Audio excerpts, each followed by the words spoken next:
قادر مندوخیل صاحب تو بہت کھل کر بول رہے تھے، گو کہ ان کی پارٹی اس معاملے پہ تھوڑی بیک فٹ پہ نظر آ رہی ہے.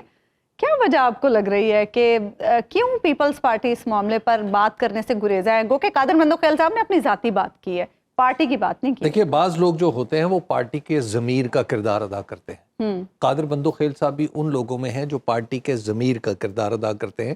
یعنی پارٹی کی اصل سوچ یہی ہوتی ہے جو قادر مندوخیل صاحب بیان کر رہے ہوتے ہیں. سیاسی حکمت عملی اس کو کسی چیز سے روکے ہوئے ہوتی ہے.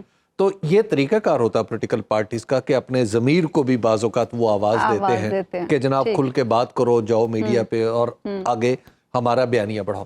دوسری بات یہ ہے کہ دیکھیے جو پاکستان پیپلز پارٹی اور پی ایم ایل این معاف کیجیے گا پاکستان پیپلز پارٹی کو جو غصہ آیا ہے اس کے اوپر، ایک تو یہ ہے کہ اس کو پولیٹیکل پریشانی میں ڈالا ہے نا، کہ ادھر سے آپ نے اعلان کر دیا کہ پنجاب کے لوگوں کو ہم رعایت دے رہے ہیں، اسلام آباد کو بھی شامل کر لیا اور پیپلز پارٹی میں پیپلز پارٹی کو کہا کہ آپ نہیں دے سکتے. تو گویا پنجاب میں اپنے ووٹ پکے کیے اور سندھ میں ان کو کمزور کیا. یہ ایک تیر سے دو شکار کیے. معاملہ صرف پیپلز پارٹی تک کا نہیں ہے. اچھا، نواز شریف صاحب نے جو موو کی ہے، یہ میں آپ کو عرض کروں کہ اس نے کئی جگہ پہ کئی کوارٹرز کو ناراض کیا ہے. اچھا، کیونکہ طے یہ پایا تھا اسلام آباد میں مختلف میٹنگز میں، یہ طے پایا تھا کہ بجلی کے بل واقعی بہت زیادہ ہو چکے ہیں اور بجلی کے لیے کچھ ریلیف دیا جائے گا. اور آپ کو یاد ہوگا خبر بھی چھپی تھی کہ حکومت ترقیاتی فنڈز جو ہیں ان کو کم کرے گی اور ترقیاتی فنڈز میں سے پیسے لے کے بجلی کے بلوں میں ریلیف دیا جائے گا. یہ اوریجنلی منصوبہ کہاں بنا تھا؟ اسلام آباد میں. اور اسلام آباد میں شہباز شریف صاحب تھے اور پھر دوسرے لوگ سارے کے سارے جو اس وقت ہمارا پاور سٹرکچر ہے وہ تمام کا تمام اس حوالے سے سیم پیج پہ تھا. جب یہ خبر آئی اخبارات میں چھپی تو اشتہارات 2-3 دنوں سے چھپ رہے ہیں. جب یہ خبر وفاق کی طرف سے جب چھپی تو اس کے بعد یہاں پر ایک میٹنگ بھی ہوئی. اس میٹنگ میں بھی یہ بات نہیں ہوئی کہ پنجاب میں ہم ایسا کرنے جا رہے ہیں. اچھا، ہوا یہ کہ بعد میں نواز شریف صاحب نے از خود یہ کام کیا اور سرپرائز دیا. یہ سرپرائز پیپلز پارٹی کو تو تھا ہی تھا، یہ شہباز شریف صاحب اور ان کے دوستوں کے لیے بھی سرپرائز تھا. اچھا.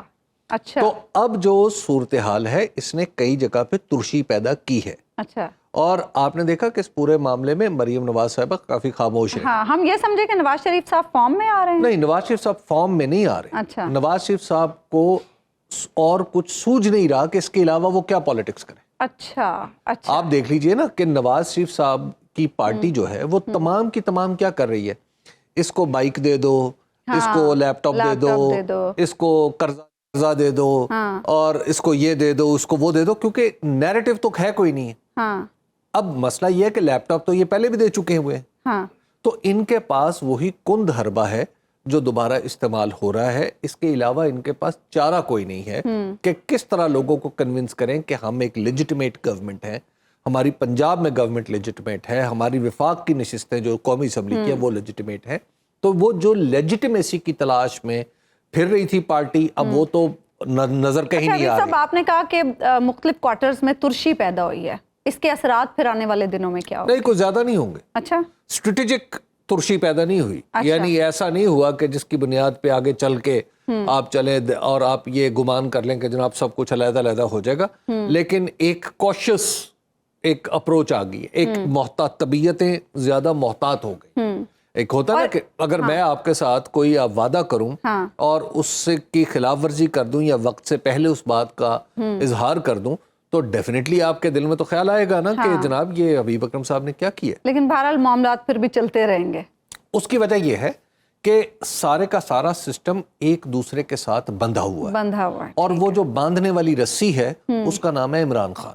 اچھا جی، اچھا، اس نے پورے سسٹم کو لپیٹ کے ایک گٹھے کی صورت میں ایک کارنر میں لگایا ہوا ہے. تو لہٰذا ناراض ہوں، راضی ہوں، ترشی ہو، تلخی ہو، مٹھاس ہو، چلنا ساتھ، مجبوری ساتھ.